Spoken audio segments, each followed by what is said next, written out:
బొడ్డమ్మని ఎందుకు బతుకమ్మ ముందు సెలబ్రేట్ చేస్తారు? ఎందుకంటే వర్షాకాలం చివరిలో వస్తుందండి ఈ సీజన్. వర్షాకాలం చివరిలో బాగా వర్షాలు పడిన తర్వాత చెరువుల్లోకి కుంటల్లోకి చాలా నీరు మట్టి వచ్చి చేరుతుందండి. ఆ మట్టిని తీసుకొని ఆ మట్టితోటి బొడ్డమ్మని తయారు చేస్తారు.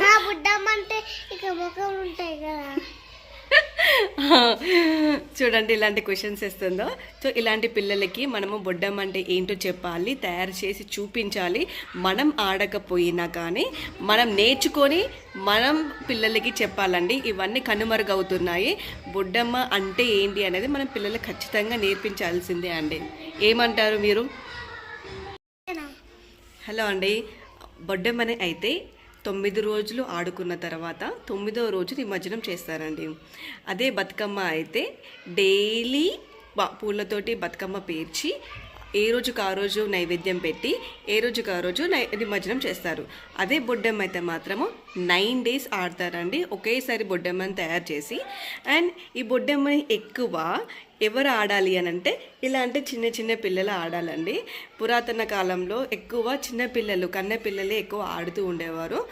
వాళ్ళ చిన్న వయసు నుంచి వాళ్ళకి పెళ్ళి అయ్యేంత వరకు కూడా ఈ బొడ్డమ్మని ఎక్కువ ఆడుతూ ఉండేవాళ్ళంట. మంచి హస్బెండ్ రావాలండి, ఆయురారోగ్యాలతో ఉండాలని ఈ బొడ్డమ్మను ఆడతారంట. ఇది నేను తెలుసుకున్నాను. నేను తెలుసుకున్నది సౌజీ వ్లాగ్స్ నుంచి మీకు అవుట్పుట్ ఇస్తున్నానండి.